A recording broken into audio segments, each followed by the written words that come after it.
I think one of the most important things we can overlook in our pursuit of tangible outcomes, money, sex, power, is the pursuit of mastery.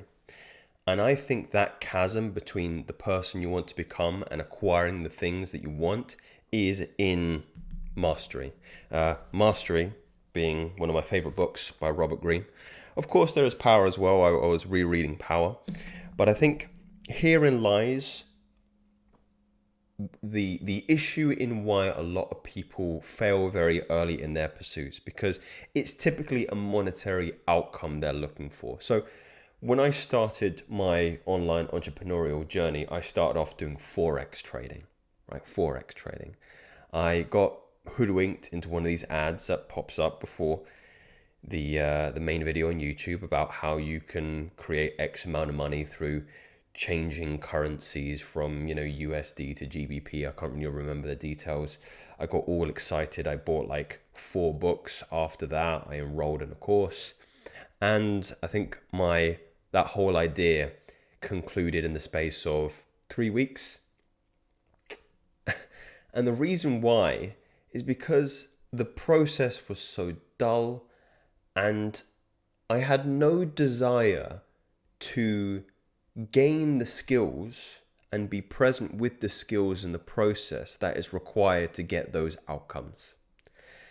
And the reason why I believe, or let me phrase this a different way. The reason why I think you need to first make love to the idea, accept the idea full-heartedly, that, and I know this sounds like a terrible cliche, the journey is the most important part that you need to be in love with, apart from the goal, is a resounding truth. So I'm going to come at this in a couple of different angles.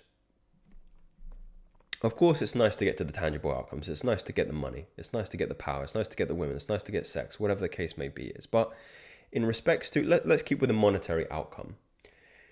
You should be dedicating a large percentage of your focus to the system and the process, and fall in love with that system and that process to the point where you are obsessed about becoming the top 10, top 5, top 1% in your chosen field. That way, you will never get complacent. You will never be done. You will never get to a point of plateau, because true mastery never really happens. I mean, there are levels to the shit. And you may believe, if you've been weightlifting for 10 years, that you're a master in that. There are levels to the shit, and then you talk to somebody who's 30 or 40 years in the game and you realize you know absolutely nothing. And this is something that I have to constantly remind myself of when I'm making my videos, because I love making videos. The reason I do it is not because of the tangible outcomes. It's actually a very selfish reason. It's the reason that I want to become a better communicator. I want to convey my ideas to you, to an audience, in a way that is educational, entertaining, and shifts your paradigm in a way that you can experience the world in a new way that is hopefully more positive.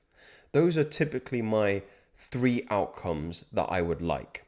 Now, as I said before, I'm more involved in the systems and the process that allow for those more, what would you say, less tangible outcomes than money. Okay?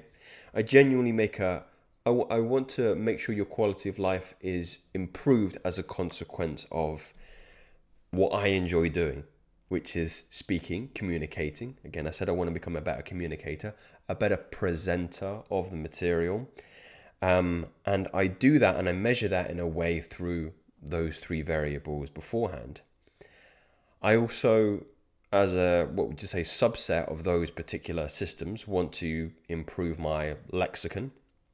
I want to add different words and improve my vocabulary, which also acts as a better base skill, not only for the outcomes that you will have as a watcher, but in all areas of life. I really believe that a lot of neurosis, a lot of anger, depression, anxiety, misunderstandings are at the root of miscommunication. And if you can be more eloquent and you have a better understanding and a larger vocabulary of different words, and those words are attributed to different meanings, you can evoke different emotions, and you might recognize, well, there are similarities and continuity in the kind of audience that I'm speaking with and the words and the vocabulary that I'm using to get that kind of effect. And once you have a sensitivity towards that, you can lean into other words more than others, and you can get a better resounding outcome effect from that particular individual. So I find this very, very fascinating how words in and of themselves are just they're a signpost to a feeling or an understanding. They call it the logos, the logos of that word, the etymology of the word, for example, and your experience with that particular word.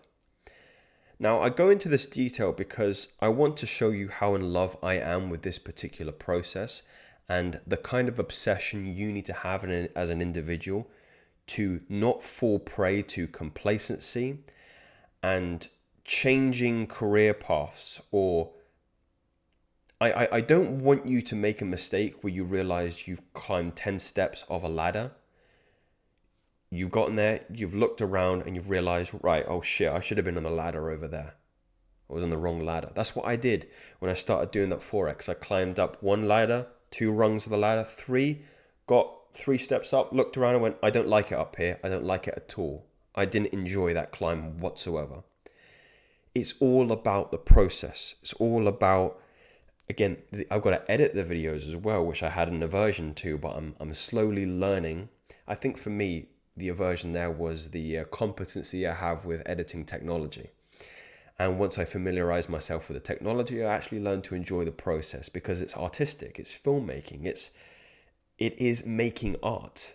I'm an artist in a way. I don't really think of myself as a content creator, and I know that might sound very egotistical and delusional, but I really believe part of those 3 outcomes, educating, entertaining people, and shifting their paradigm, comes at the consequence of a piece of art. That's what happens when you look at a painting. You maybe see something that somebody else doesn't see. You have a new level of understanding. You have a more positive outcome. It maybe inspires you to create art as a consequence of that. So I really believe that what I'm doing here, or what I'm attempting to do, is just create better and better art. And I feel that way when I watch a really great movie, or you might feel similarly when you watch a great movie. Especially as somebody who makes videos, you start to have an understanding of lighting, of angles, of pacing, of music, of character, of language, as I mentioned before, all coalescing very beautifully into your particular piece of art.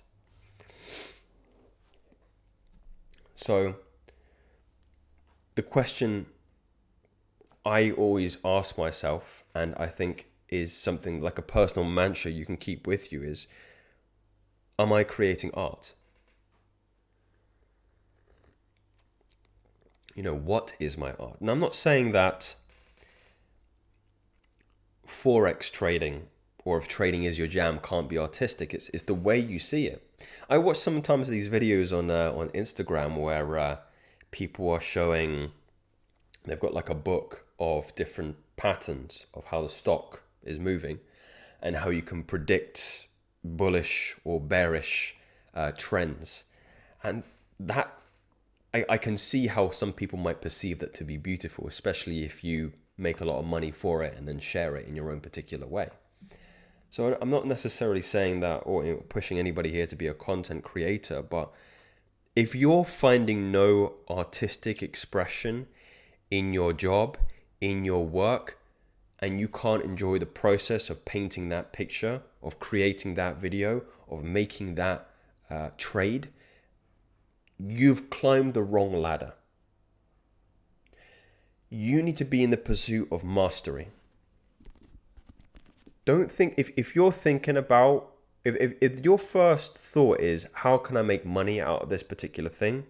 Whilst I believe that is a logical and rational answer that you need to have an idea around, I do get that, because at the end of the day, you got to keep the lights on, you got to feed yourself.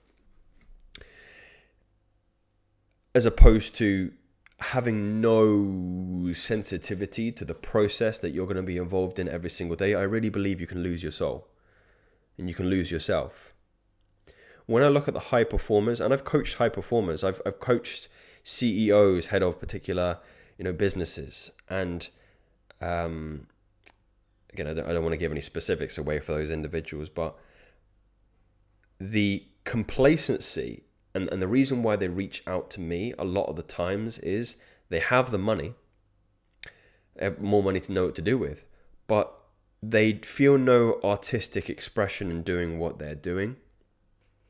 And they're actually some of the saddest people that I coach. And though they have the assets now to start doing bits and pieces on the side, like sports and hobbies and artistic expression, there are other individuals that I coach who have found the medium between both. And it's because they're obsessed about just getting better at each small facet of doing what they're doing. It could be they have a particular product and the product is doing really, really well. And a lot of people will be content about that, but they're still looking at their competitors and they're going, well, it's interesting how my competitor has this feature. They've added this other service. They are promoting it in this particular way, or they've changed the color of this.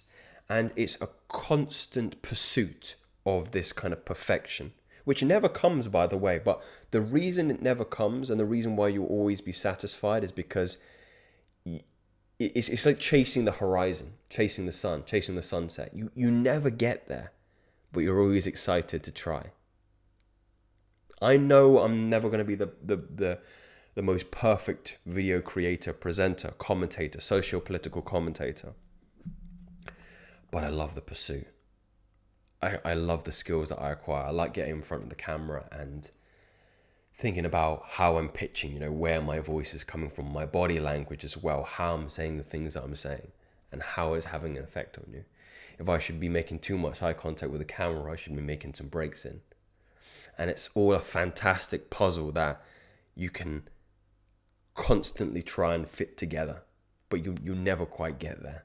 But it's interesting to kind of poke it and see what happens. And that's the same way you need to approach these things.